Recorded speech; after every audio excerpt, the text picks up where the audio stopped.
Voilà, nous sommes toujours avec Papa Louboyadi Oka. Papa, vous savez, nous avons entendu l'histoire. Vous êtes un témoin de l'histoire.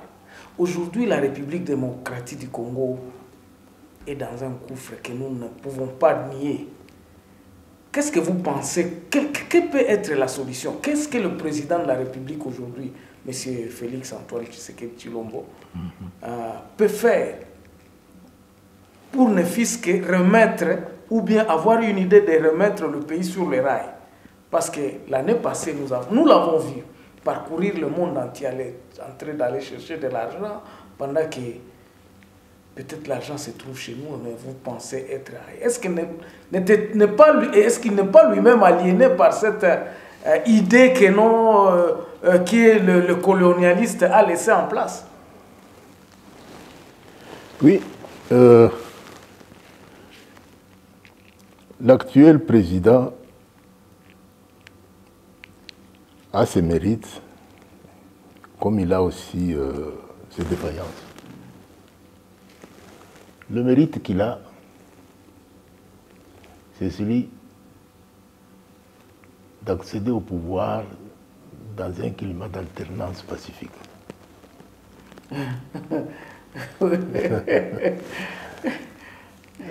On peut dire tout ce qu'on peut dire autour de ça.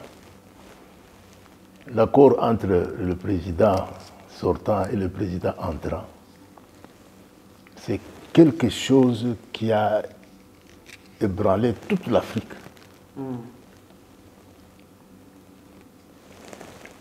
Mais ce sont des personnalités qui vivent sous une pression populaire, sous une pression des multinationales, pour que ce genre de réalisation ne puisse pas aller de l'avant. Alors ils sont soumis à des pressions, chacun de son côté, bien entendu. Mais quel est notre intérêt? Notre intérêt, c'est de voir comment faire perpétuer cet esprit d'alternance. Oui. Il a été réfléchi par les Congolais, réalisé par les Congolais, mais maintenant, comment aller de l'avant? Donc ça, je dis que il faut féliciter les deux personnalités d'avoir réalisé cela. Contrairement à tout ce que leur état-major de fois publie, des torpillages, de ceci ou de cela, ainsi de suite. Je crois que le président Tshisekedi a eu plus d'une fois à dire que nous allons continuer avec, avec cette alliance. À eux seuls, ils ne peuvent pas, pour continuer avec cette alliance, produire, comment je peux dire, l'application des stratégies pour consolider cette alliance. À eux seuls, ils ne peuvent pas. Mais est-ce qu'ils ne peuvent pas jouer de leur poids politique pour dire, par exemple, imposer, par exemple, à leur parti politique? Nous l'avons vu ici, parce que moi, je pense qu'ils se sont inspirés avec le modèle Mandela, avec De Klerk. Mais est-ce que le poids politique de Tshisekedi dans son parti, même l'UDPS, pour dire que non, écoutez, voici l'intérêt que nous avons. Justement, c'est là où il y a le problème. Analysons un peu la culture de l'UDPS.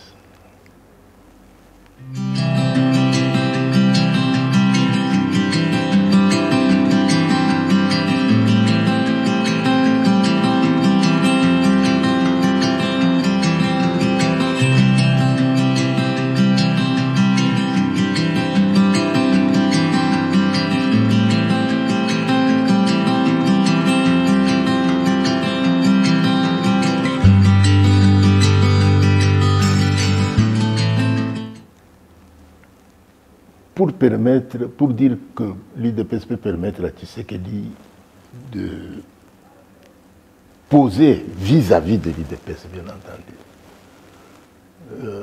Tu as vu comment, en douceur, on a écarté Kabouya et Kabound de la commission, du Parlement et de la commission du suivi.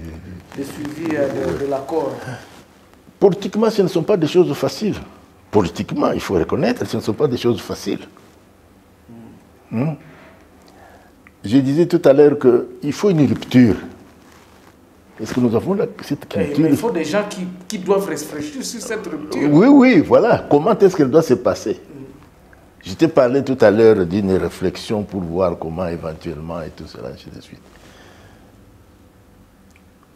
C'est ça le problème.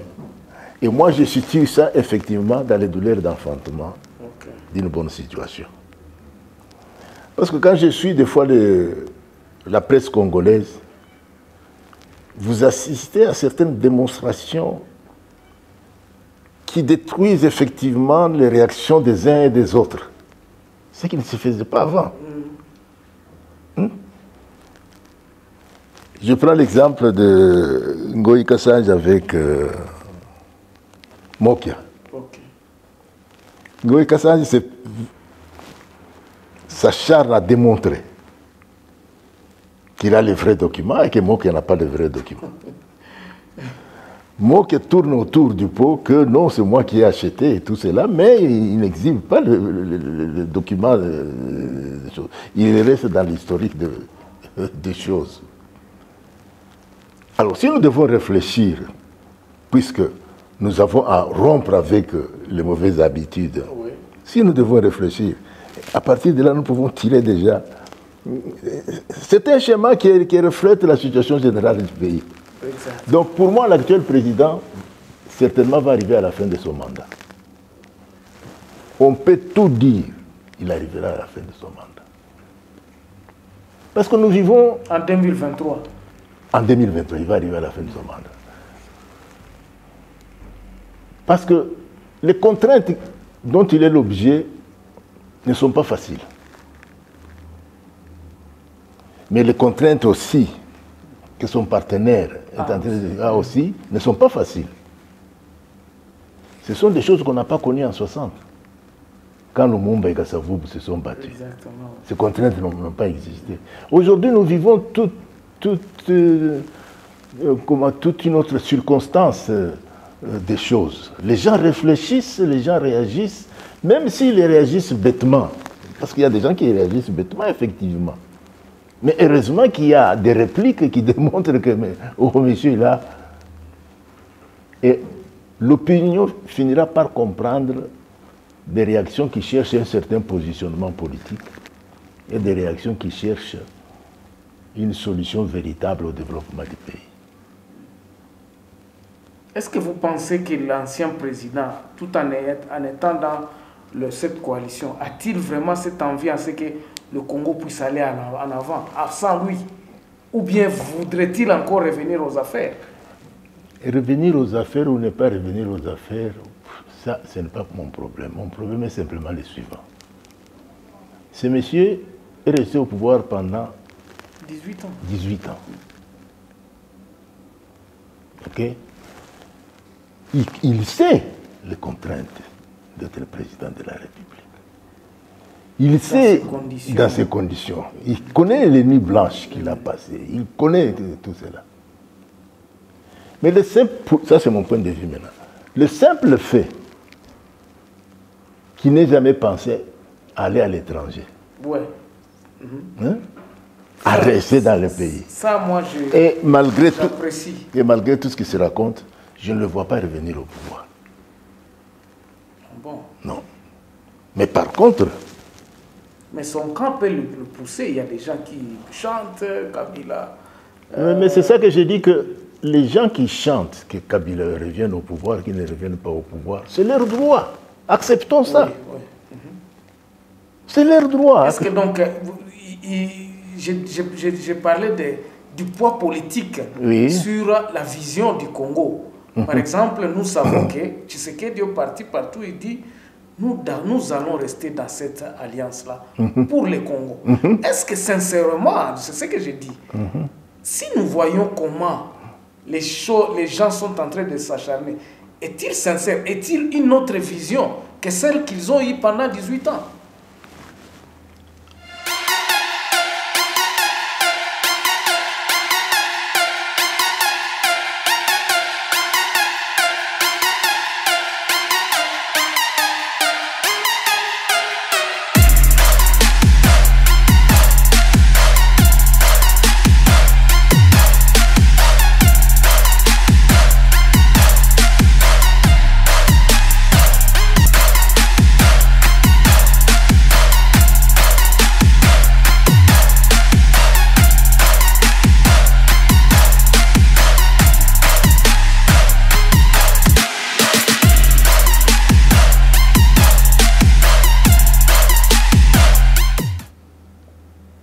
ne vois pas l'acharnement de l'autre parti dans ce sens-là. Je vois l'acharnement de l'autre parti dans les droits de tout parti politique de chercher à se maintenir au pouvoir. Tenir au pouvoir, oui, mais... Bon, maintenant, quelles actions qu'ils utilisent pour se maintenir au pouvoir? Les actions qu'ils utilisent, c'est de faire passer un message comme quoi ils détiennent les solutions véritables du pays au développement du pays. Et tout parti politique prétend ça. Fayoulou prétend ça. Mais son parti politique a quelle audience sur le plan national? Est-ce pour cela que ces idées sont mauvaises? Comment est-ce que nous, Congolais, ayant tous cette préoccupation de dire que le pays doit se développer, ne pourrions-nous pas nous mettre autour des tables, au lieu de parler des individus, nous parlons effectivement de ce que nous avons évoqué ici, le secteur agricole, comment le développer, et à partir d'où le développer, qui impliquer dedans pour le développer. Pourquoi ne ferions-nous pas ça? C'est ça justement. Enfin, avant de clore la partie ici, est-ce que vous pensez que autour du président actuel, j'ai parlé du poids politique sur le parti politique, je crois que vous êtes d'accord avec moi que l'UDPS vraiment ne pèse pas devant Tshisekedi lui-même. L'UDPS ne pèse pas devant Tshisekedi lui-même. Tshisekedi est leader de l'UDPS, ça c'est un fait. Mais il faut reconnaître que dans l'entourage du président, il y a à boire et à manger aussi. Parce que si ce n'est pas le parti qui doit le supporter, alors il doit avoir d'autres personnes aussi qui... Il y a des personnes pertinentes autour du président, comme il y a certaines personnes qui ne sont pas... Qu'est-ce qu'ils font là? Oui, qui ne sont pas à leur place. Ceci, c'est pour ne pas verser dans ce que je constate souvent dans la presse. On s'adresse plus aux individus qu'aux idées. Il n'y a pas de débat d'idées. Il y a le débat d'individus. Pour ne pas verser dans ce débat d'individus, bon, je préfère simplement dire qu'il y a des personnes pertinentes autour du président. Mais il faut reconnaître aussi qu'il y a beaucoup de faiblesses autour du président. Alors, la troisième... Mais la solution pour aller de l'avant, c'est quoi? Aussi longtemps que cette alliance va persister, elle permettra à l'opinion publique de prendre conscience de l'intérêt national. Ok, l'opinion publique est de prendre la conscience de l'intérêt national. Nous allons revenir dans la dernière partie où nous allons parler de la politique maintenant. Là, nous allons parler de quelles sont vos solutions. Qu'est-ce que vous pensez des solutions qui peuvent être implémentées, soit quelque chose comme conférence nationale ou bien une solution qui peut amener les gens à la consensus. Nous en parlons dans la dernière partie.